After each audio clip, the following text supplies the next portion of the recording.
Hello friends, welcome to my YouTube channel Education Mantra 4.0 में आपका स्वागत है। तो चलिए आज हम लोग साइंस की क्लास सेकेंड आज स्टार्ट करने वाले हैं, ठीक है, जिसमें हमारा एक नया टॉपिक होगा जंतु विज्ञान की प्रमुख शाखाएं के बारे में हम लोग चर्चा करेंगे यहाँ पे, ठीक है। तो ये हमारी सेकेंड क्लास है, ओके। तो चलिए देखते हैं। ये NCERT की वन लाइनर सीरीज़ है जो बेहद ही इम्पोर्टेंट है आपके प्रतियोगी परीक्षाओं के लिए, तो इसलिए आप लोग ध्यान से बने रहेंगे, ठीक है। देखिए, जंतु विज्ञान की प्रमुख शाखाएं, जंतु विज्ञान की प्रमुख शाखाओं के बारे में हम आज बात करेंगे, ठीक है। देखिए, एनाटॉमी क्या है। एनाटॉमी, एनाटॉमी के अंतर्गत क्या किया जाता है ये देखिए। एनाटॉमी में क्या करते हैं, विच्छेदन के द्वारा शरीर एवं विविध अंगों की रचना का प्रदर्शन करना, ठीक है। एनाटॉमी में क्या करते हैं, विच्छेदन के द्वारा शरीर एवं विविध अंगों की रचना का प्रदर्शन करना। नेक्स्ट देखिए, एंथ्रोपोलॉजी। एंथ्रोपोलॉजी में क्या करते हैं, एंथ्रोपोलॉजी में मानव जाति के सांस्कृतिक विकास का अध्ययन किया जाता है, ठीक है। एंथ्रोपोलॉजी में क्या करते हैं, मानव जाति के सांस्कृतिक विकास का अध्ययन किया जाता है, एंथ्रोपोलॉजी कहलाता है। Next, ecology. इकोलॉजी में क्या होता है, जैविक एवं अजैविक वातावरण के से जीवों के विविध संबंधों का अध्ययन किया जाता है, उसे इकोलॉजी कहते हैं। यानी इकोलॉजी में जैविक एवं अजैविक वातावरण से जीवों के विविध संबंधों का अध्ययन किया जाता है। नेक्स्ट देखिए, एंडोक्राइनोलॉजी। एंडोक्राइनोलॉजी में क्या करते हैं, एंडोक्राइनोलॉजी में अंतःस्रावी तंतुओं का अध्ययन किया जाता है। तो एंडोक्राइनोलॉजी में क्या करते हैं, अंतःस्रावी तंतुओं का अध्ययन किया जाता है। Next, embryology. एम्ब्रायोलॉजी में भ्रूणी संवर्धन का अध्ययन किया जाता है। तो भ्रूणी संवर्धन का अध्ययन किसमें किया जाता है, एम्ब्रायोलॉजी में किया जाता है। नेक्स्ट देखिए, एंजाइमोलॉजी। एंजाइमोलॉजी में उत्प्रेरकों का अध्ययन किया जाता है। तो उत्प्रेरकों का अध्ययन किसमें किया जाता है, उत्प्रेरकों का अध्ययन किया जाता है एंजाइमोलॉजी के अंतर्गत किया जाता है। नेक्स्ट देखिए, एंटेमोलॉजी। एंटेमोलॉजी में कीट पतंगों का अध्ययन किया जाता है। तो कीट पतंगों का अध्ययन किसमें किया जाता है, एंटेमोलॉजी के अंतर्गत किया जाता है, ठीक है। नेक्स्ट देखिए, जेनेटिक्स। जेनेटिक्स क्या होता है, जेनेटिक्स में जीवों के आनुवंशिक लक्षण एवं इसकी वंशागति का अध्ययन किया जाता है। यानी जीवों के आनुवंशिक लक्षण एवं इनकी वंशागति के अध्ययन को जेनेटिक्स कहते हैं। चलिए नेक्स्ट देख लीजिए, हीमेटोलॉजी। हीमेटोलॉजी में क्या होता है, रुधिर एवं देखिए, हीमेटोलॉजी में क्या होता है, रुधिर एवं रुधिर संबंधी रोगों का अध्ययन किया जाता है, तो वो हीमेटोलॉजी कहलाता है। हीमेटोलॉजी के अंतर्गत रुधिर एवं रुधिर संबंधी रोगों का अध्ययन किया जाता है। नेक्स्ट देखिए, हर्पेटोलॉजी। हर्पेटोलॉजी में उभयचरों एवं सरीसृपों का अध्ययन किया जाता है। तो उभयचरों एवं सरीसृपों का अध्ययन किसमें किया जाता है, हर्पेटोलॉजी में किया जाता है। नेक्स्ट, मैमेलोलॉजी। क्या होता है, मैमेलोलॉजी में स्तनधारियों का अध्ययन किया जाता है, ठीक है। तो स्तनधारियों का अध्ययन किसमें किया जाता है, मैमेलोलॉजी में किया जाता है। अति सूक्ष्म जीवों का अध्ययन किसमें किया जाता है, माइक्रोबायोलॉजी। माइक्रोबायोलॉजी में अति सूक्ष्म जीवों का अध्ययन किया जाता है, ठीक है। नेक्स्ट देखिए, न्यूरोलॉजी। न्यूरोलॉजी में तंत्रिका तंत्र का अध्ययन किया जाता है। तंत्रिका तंत्र का अध्ययन किसमें किया जाता है, न्यूरोलॉजी के अंतर्गत किया जाता है। नेक्स्ट देखिए, ओडोंटोलॉजी। ओडोंटोलॉजी में दंत विज्ञान संबंधी अध्ययन है। दंत विज्ञान संबंधी अध्ययन यानी दंत विज्ञान के अध्ययन को क्या कहते हैं, ओडोंटोलॉजी कहते हैं। Next, ornithology. ऑर्निथोलॉजी के अंतर्गत पक्षियों का अध्ययन किया जाता है। तो पक्षियों के अध्ययन को क्या कहते हैं, ऑर्निथोलॉजी कहते हैं। नेक्स्ट देखिए, रोगों की प्रकृति, लक्षणों एवं कारणों का अध्ययन किया जाता है, जिसे पैथोलॉजी कहते हैं। पैथोलॉजी में क्या होता है, आपने सुना होगा पैथोलॉजी, पैथोलॉजी सेंटर सुना होगा। तो उसमें देखिए, उसमें क्या किया जाता है, रोगों की प्रकृति, उसके लक्षण तथा उसके कारण का अध्ययन करते हैं पैथोलॉजी में। नेक्स्ट देखिए, रेडियोलॉजी। रेडियोलॉजी में क्या होता है, जीवों पर विकिरण प्रभाव का अध्ययन किया जाता है। जीवों पर विकिरण प्रभाव का अध्ययन को रेडियोलॉजी कहते हैं। नेक्स्ट देखिए, टैक्सोनॉमी। टैक्सोनॉमी में जीव जातियों के नामकरण एवं वर्गीकरण का अध्ययन किया जाता है, टैक्सोनॉमी कहलाता है, ओके। टैक्सोनॉमी के अंतर्गत करते हैं। आगे देखिए, आयु वृद्धि के साथ जीवों में होने वाले परिवर्तनों का अध्ययन क्या कहलाता है, जरा विज्ञान। क्या कहलाता है, जरा विज्ञान कहलाता है, यानी कि जीरेंटोलॉजी कहलाता है। फिर से रिपीट कर रही हूँ, ध्यान से देखेंगे। आयु वृद्धि के साथ जीवों में होने वाला जो परिवर्तन का अध्ययन है वो जरा विज्ञान कहलाता है, यानी कि जीरोंटोलॉजी कहलाता है। ओके, नेक्स्ट देखिए, अगला हमारा टॉपिक है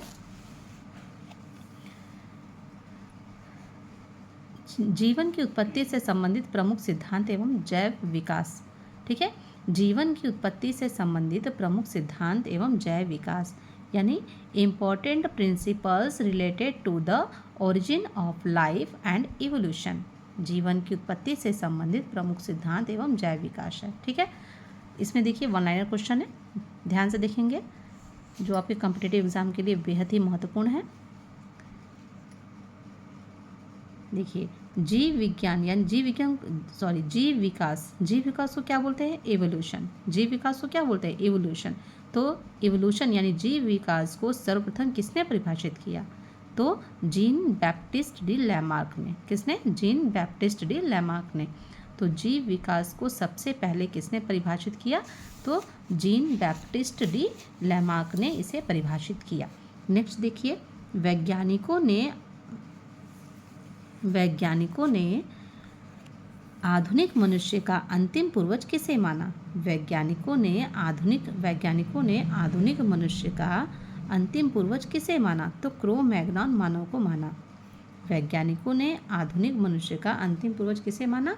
तो क्रो मैग्नन मानव को माना। ठीक है, वर्तमान प्रमाण के अनुसार पृथ्वी पर जीव का उद्गम लगभग 2 अरब वर्ष पूर्व माना जाता है। वर्तमान प्रमाण के अनुसार पृथ्वी पर जीव का उद्गम लगभग पृथ्वी पर जो जीवों का उद्गम है वो लगभग 2 अरब वर्ष पूर्व माना जाता है, कि 2 अरब वर्ष पहले जो है जीवों की उत्पत्ति हुई है पृथ्वी पर। ठीक है, नेक्स्ट देखिए, विकासवाद का सिद्धांत यानी थ्योरी ऑफ इवोल्यूशन किसने प्रतिपादित किया?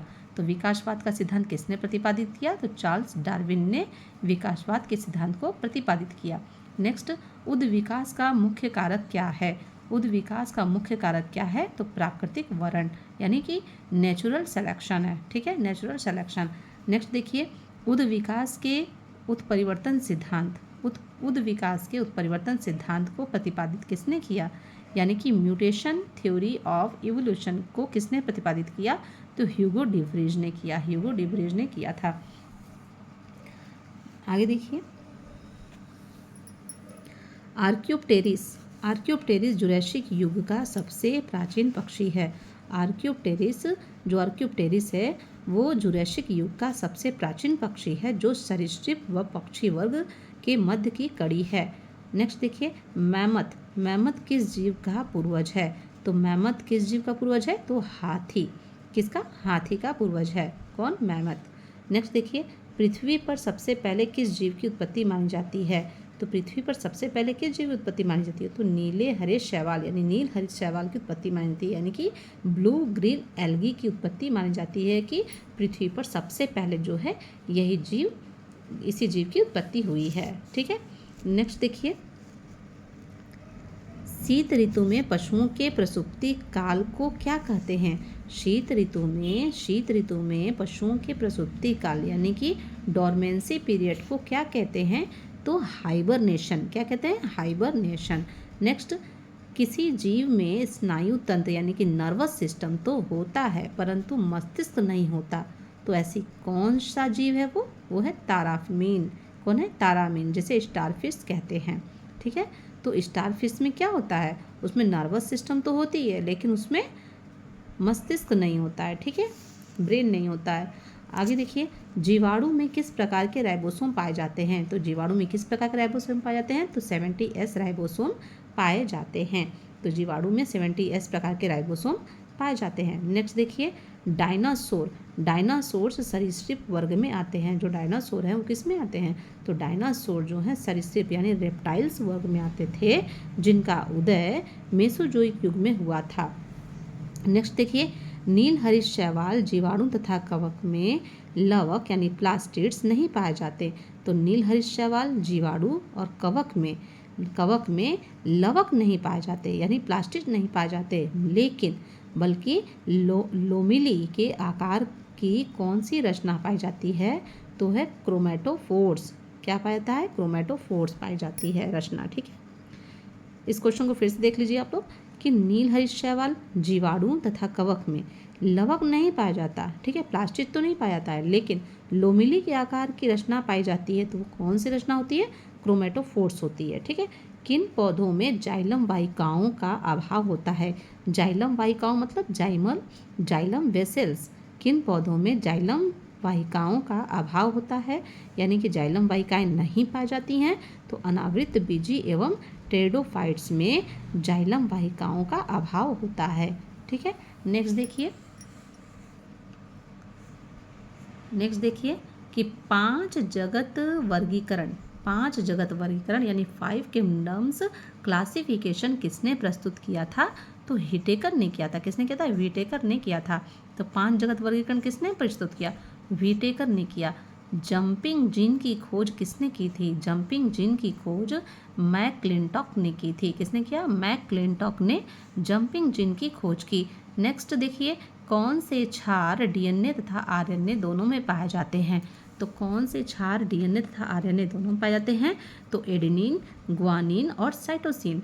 एडेनिन, गुआनिन एवं साइटोसिन पाए जाते हैं। तो देखिए, डीएनए तथा आरएनए दोनों में पाए जाते हैं। एडेनिन, गुआनिन, साइटोसिन पाया जाता है, ठीक है। अब नेक्स्ट देखिए, ऐसे कौन से उड़ने वाले जीव हैं जो पक्षी वर्ग में नहीं आते हैं? तो ऐसे कौन से उड़ने वाले जीव हैं जो पक्षी वर्ग में नहीं आते हैं? तो वो है चमगादड़। चमगादड़ जो है ये उड़ता तो है, लेकिन ये पक्षी वर्ग में नहीं आता। अब देखिए, चमगादड़ को इंग्लिश में बैट बोलते हैं। चमगादड़ को उड़ने की क्षमता होते हुए भी पक्षी वर्ग के अंतर्गत नहीं शामिल किया गया है, लेकिन इसे स्तनपायी वर्ग में सम्मिलित किया गया है। तो ये क्या है? स्तनपायी वर्ग में इसको सम्मिलित किया गया। ये स्तनपायी प्राणी है, ठीक है। नेक्स्ट देखिए, वह समूह जिसके जंतु प्रायः रात्रिचर होते हैं। तो वह समूह जिसके जंतु प्रायः रात्रिचर होते हैं तो उसे क्या कहते हैं? देखिए, तो वह समूह जिसके जंतु प्रायः रात्रिचर होते हैं उसमें कौन कौन से आते हैं? तो मच्छर, चमगादड़ एवं उल्लू आते हैं, ठीक है। तो आज के लिए डियर फ्रेंड्स, आज के लिए यहीं तक है, ओके। और आगे का जो टॉपिक है वो हम नेक्स्ट क्लास में बताएंगे आप लोग को, okay. Thank you very much.